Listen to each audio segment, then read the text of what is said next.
How you guys doing? My name is Jason, and I'm back with another video. And this one has to do with Chinese phones, but not this one.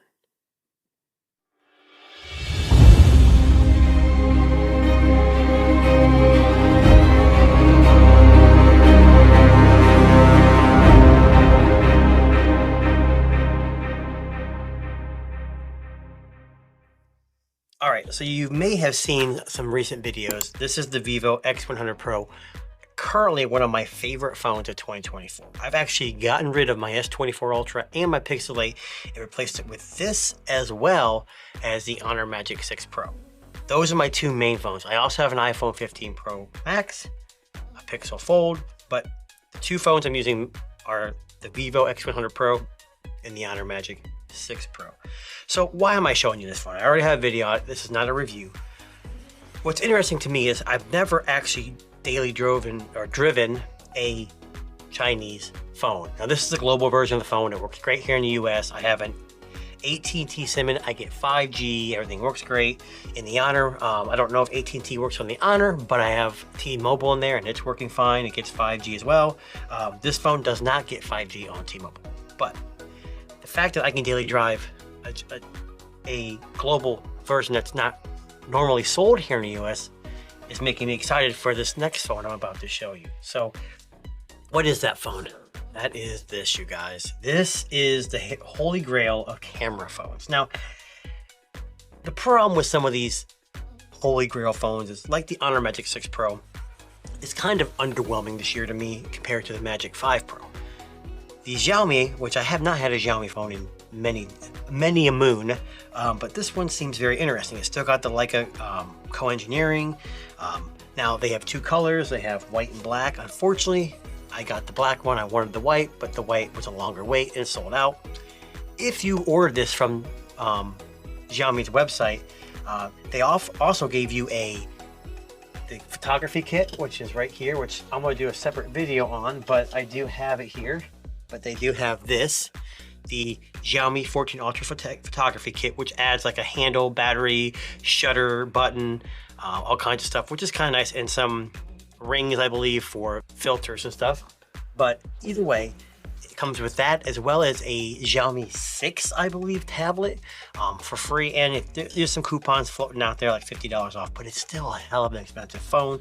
I think the conversion to the United States, this is like somewhere around $1,600, and that's approaching foldable money. So you hope this is a hell of a phone. And the reason why I say that is because my fear is that with all the hoopla around this phone and the spec monster it is it going to be underwhelming? Is it overhyped?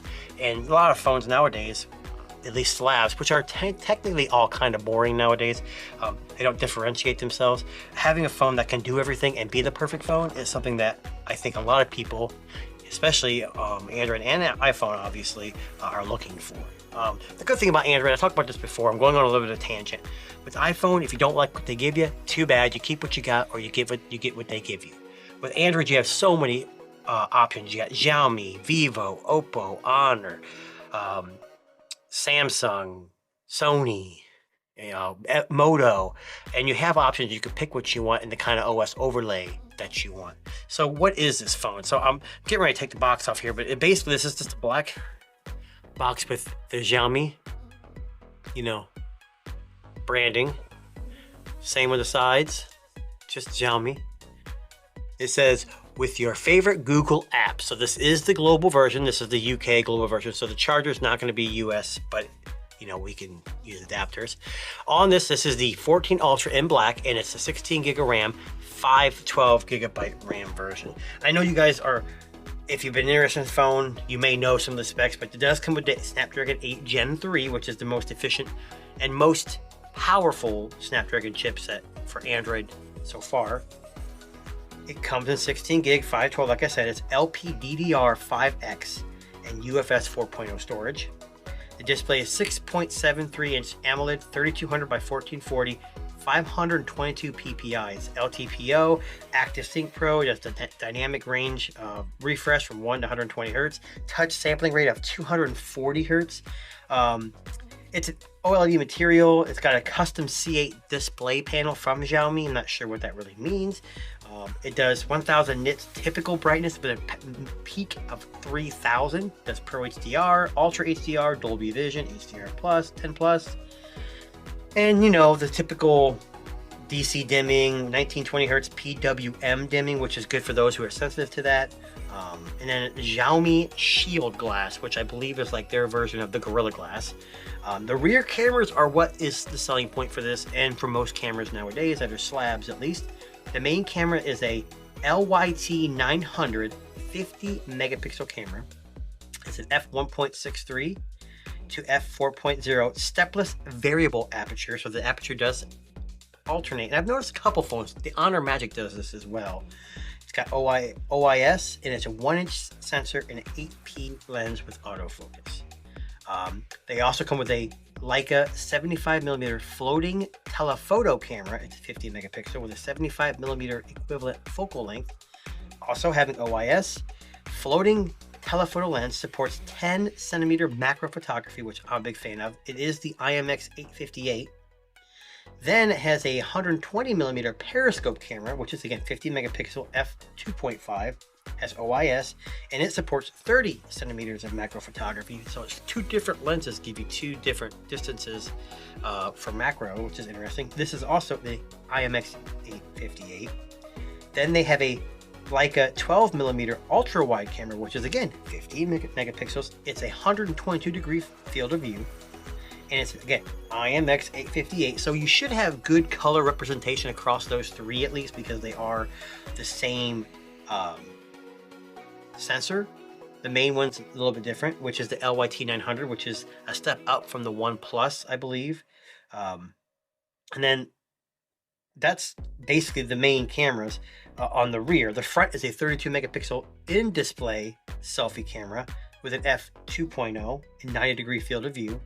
So that's kind of interesting. The front camera does 4K, which is good. A lot of these Chinese branded phones, whether they're only sold in China or globally, except the US, don't have that.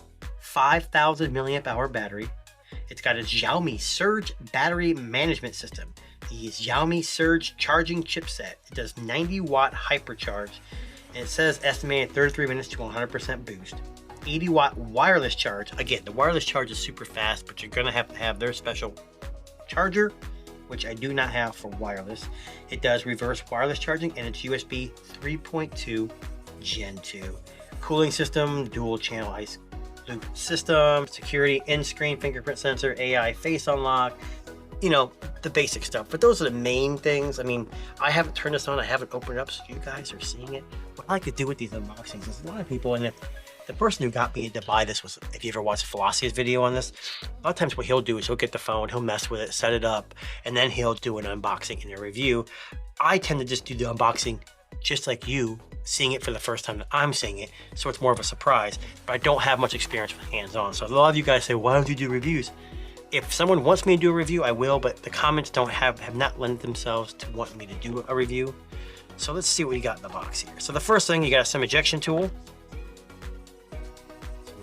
information, and good thing, because I did not have a case and it didn't come with one of the pre-order, is a basic black case. Now I'm not too upset about this because the phone itself is black, so it's not going to be covering anything up.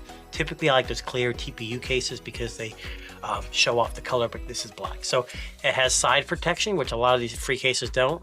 And hey, I'll take a free case any day. If I tend to not like the case and I'm going to hang on to the phone for a little while, and if you know me, I don't hang on to phones very much or very long, but if I do hang on to this, I will definitely purchase another case and maybe it's something a little more interesting. So I'm going to put the phone off to the side here.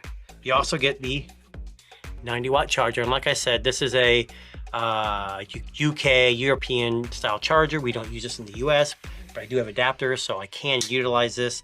I typically don't use the 90 watt charging. The only phone I've ever used fast charging with was the OnePlus 12, and I had the wireless charger to 50 watts, and it was freaking amazing. So I may actually try to find the 80 watt wireless charger for this phone, because I think wireless charging is more convenient.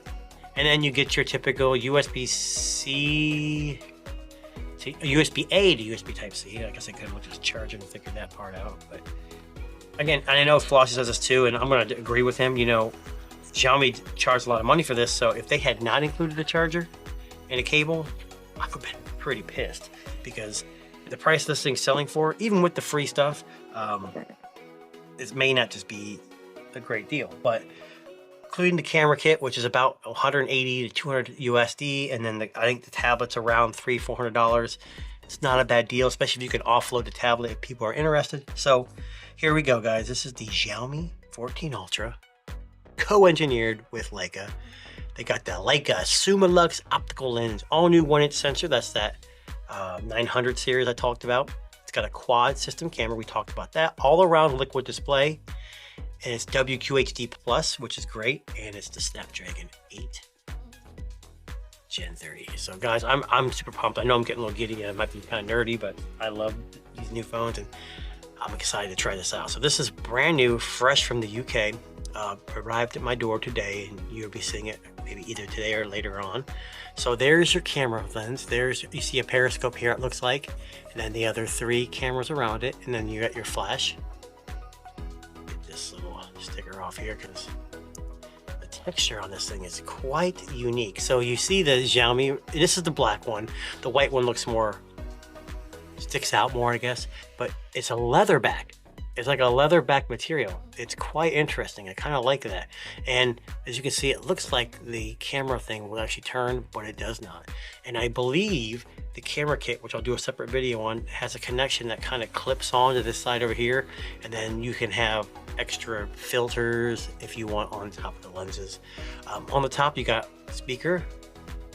You've got volume and power, SIM, speaker, USB Type-C, and nothing on this side. And I don't see an IR blaster, which is quite interesting. I thought this had an IR blaster. I'll have to look into that, but I don't see, unless one of those holes is a and you probably can't see it, but one of these holes is I don't think they are. So this phone doesn't have an IR blaster, which isn't a deal breaker. The Vivo has it, the Honor has it, but I don't really use it. And it's got a screen protector pre-installed. So I'm just gonna power it on to see if it actually turns on. It did come a long way to get here, and it may not have any juice, but yeah, oh, there it goes. And there you go, it's turning right on. So this is the Xiaomi 14 Ultra, new this year, top of the line specs, top of the line camera system, and it's got Hyper OS, and it's got, I think it's based on Android 14. So Hyper OS is something they did new. They went away from, I think it's MIUI, or however you want to say it, and I wasn't a big fan of that OS and that skin, I should say. So this is something new that they went to. So again, guys, this is my quick unboxing and first look of the Xiaomi 14 Ultra with the Snapdragon 8 Gen 3, Android 14 through Xiaomi's Hyper OS. And if you're interested in more information on this, or if you want to see a review, leave a comment below. And guess what, guys? Thanks for watching, and we'll catch you next time.